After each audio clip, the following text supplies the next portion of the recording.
So দেখো প্রশ্ন কিভাবে থাকবে সুফল। এইটা হচ্ছে একটা প্রশ্ন। Read the following text and make a flowchart showing the key developments during the time of adolescence. এটা হচ্ছে প্রশ্ন। এবারে এই প্যাসেজটা দেয়া থাকবে, তারপরে এই একটা আনসার দেয়া থাকবে। That is exactly what you will see in the question paper. Are you getting my point, guys? ঠিক এভাবে একটা প্রশ্ন আসবে, একটা দেয়া থাকবে, বাকি পাঁচটা তোমার লিখতে হবে। তুমি কি বুঝতে পেরেছো আপনাই জুন্নন? So the questions will be given this way. এই হলো প্রশ্ন, একটা দেয়া থাকবে আর তোমার বাকি পাঁচটা লিখতে হবে। এবার আমার প্রথম কাজ কি আমরা দেখলাম, আমাদের যেই অ্যালগোরিদম ছিল বা যে চেকলিস্ট ছিল, ফার্স্টের কাজ কি? টাইটেল কি দিতে হবে? আমরা একটা টাইটেল দেব। দেখো, ইউ গাইজ আর now student of Mizan sir, so you are Mizan's English student. Now it's my responsibility to teach you something that will give you the value always and forever এভার। সো টেকনিকটা তোমাকে শিখতে হবে। তুমি শুধু ফ্লো চার্ট আনসার করে শিখে ফেলছো, ডাজন্ট ম্যাটার। টেকনিকটা যদি অ্যাপ্লাই করতে না পারো, মার্কস কিন্তু কমে যাবে। সো টেকনিক অ্যাপ্লাই করতে হবে কিভাবে? প্রথমে আমাকে দিতে হবে হচ্ছে টাইটেল। সো এখান থেকে টাইটেলটা বের করা ট্রাই করো, তো বলো কি হতে পারে টাইটেলটা? দুইভাবে হতে পারে। হতে পারে এটা আ ফ্লো চার্ট শোয়িং দ্য কি developments during the time of adolescence, এই পুরোটুকু হতে পারে টাইটেল। অথবা এই শোয়িং এর পরে দ্য কি developments during the time of adolescence, এইটুকু হতে পারে। মানে যে হচ্ছে প্রো সে এইটুকু লিখবে, অথবা আরেকটু ছোট করে লিখবে। আর যে মনে করো স্যার এত ঝামেলায় আমি যেতে চাই না, আমরা just write it as it is in the question paper, you will go from them. A flow chart showing the key development during the time of adolescence. Are you getting my point? বুঝতে পারছো তো সবাই? আচ্ছা,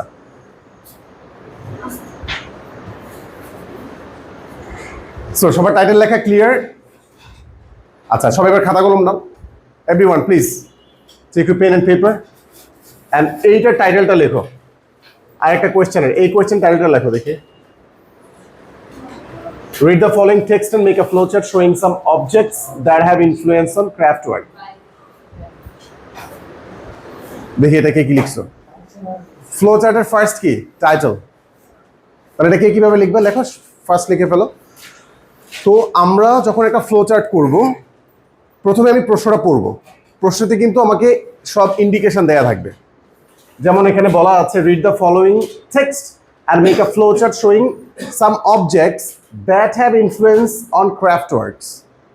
কি কি বের করতে হবে? আমাকে কিছু অবজেক্ট বের করতে হবে যেটার ক্রাফট ওয়ার্কের উপর একটা ইনফ্লুয়েন্স আছে। একটা দেয়া আছে, সেটা কি? Individual creativity. তোমার ব্যক্তিগত ক্রিয়েটিভিটির একটা ইনফ্লুয়েন্স আছে কোথায়? ক্রাফট ওয়ার্কে। এখন ক্রাফট ওয়ার্ক কি? You know what is craft work? হস্তশিল্প যেটাকে আমরা বলি। এই যে নকশি কাঁথা থেকে শুরু করে তোমার বেতের, তারপর কি যে বিভিন্ন জায়গায় মহিলারা তোমার বেত দিয়ে হচ্ছে ঝুড়ির মতো বানায়, পাখা বানায়, তারপর হচ্ছে বিছানা তৈরি করে। So these are the craft works, হস্তশিল্প। এখন একটা মানুষ যখন হচ্ছে হস্তশিল্প করে, এটা কিন্তু মেশিন দিয়ে বানানো হয় না, হাত দিয়ে বানানো হয়। So when you are making it, there definitely be your touch, তোমার টাচ কিন্তু সেখানে থাকবেই। তো প্রথমটা হচ্ছে ইন্ডিভিজুয়াল ক্রিয়েটিভিটি, এবং এটা তুমি পড়লে কিন্তু বের করে ফেলতে পারো বাকিগুলো। অ্যান্ড আমার প্রথম কথা হচ্ছে তোমাকে এখনই করতে হবে না। What you gonna do, you gonna find out the title. What is the title of this text? এখানে টাইটেলটা কি হতে পারে বলো? Influence on craft works. Good. আর কার কি হতে পারে? এটা তুমি আরো ইজি করে, মানে এটা আমি বলি, তুমি এখান থেকে স্টার্ট করতে পারো। সিয়াম তুমি বলো, তোমার কি মনে হয়?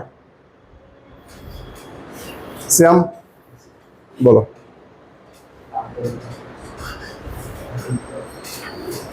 দেখো, যে না বুঝবে সেখান থেকে লিখবা a flow chart showing some objects that have influence on craft works.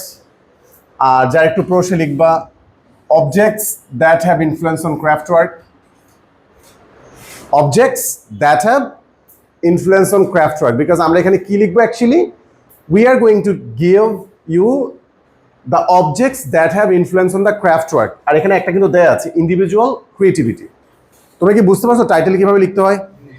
So the first thing is you're going to write a title. Now let's move on to the next point. তারপরে কি?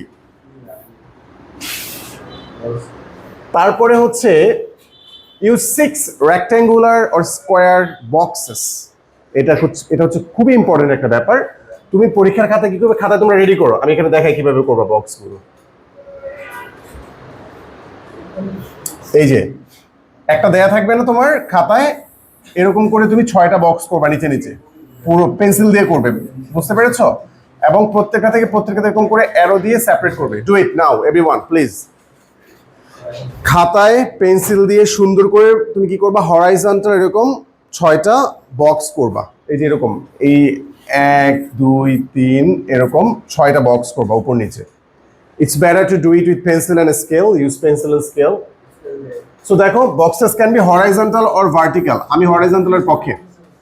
Vertical করলে সুন্দর দেখা যাবে না, দেখা যাবে এক খাতায় তুমি এরকম লম্বা করে অনেকগুলো করছো, it will not look good. So you'll go for the horizontal boxes. So box করো এরকম করে, খাতা পুরো খাতা জুড়ে প্রয়োজন হলে এরকম 6টা বক্স করো, এরকম 6টা বক্স করেছো? So you see guys, these little changes will give you good marks. You must follow this. এই টেকনিক তোমাকে ফলো করতে হবে, কোয়েশ্চেন টাইপটা ভালো করে শিখতে হবে। জি হ্যাঁ, 6টা করার পরে এরপরে কি করতে হবে, use arrow sign between two boxes.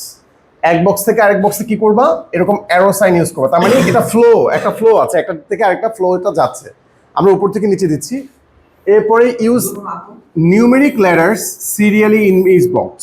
Numeric letter, what is numeric letter? এই যে 1 2 3 এরকম 6 পর্যন্ত লিখবা, 1 2 3 4 5 6 লেখো।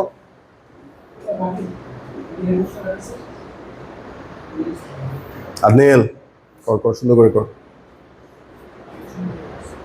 অলরাইট, সো এরকম 6টা নিউমেরিক বক্সেস করো।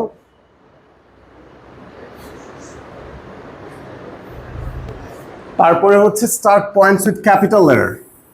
যে পয়েন্টটা তুমি স্টার্ট করবে সেটা কি দিয়ে স্টার্ট করবা, ক্যাপিটাল লেটারে স্টার্ট করবা। পয়েন্টসটা অবশ্যই লিখতে হবে ক্যাপিটাল লেটারে, ঠিক আছে? তারপরে এরকম একটা এটা করো, এই যে অ্যারো সাইন দিছো। Okay, now let us check it. আমরা একটু চেক লিস্টটা দেখি একটা একটা করে। Have you given the title? Title দিয়েছো তোমরা? তাহলে ডান। চেক লিস্ট দেখি আমরা। 6টা বক্স এঁকেছো। Have you drawn 6 boxes? Done. Boxes can be horizontal or vertical? Horizontal or vertical কি দিয়েছো? Horizontal, right?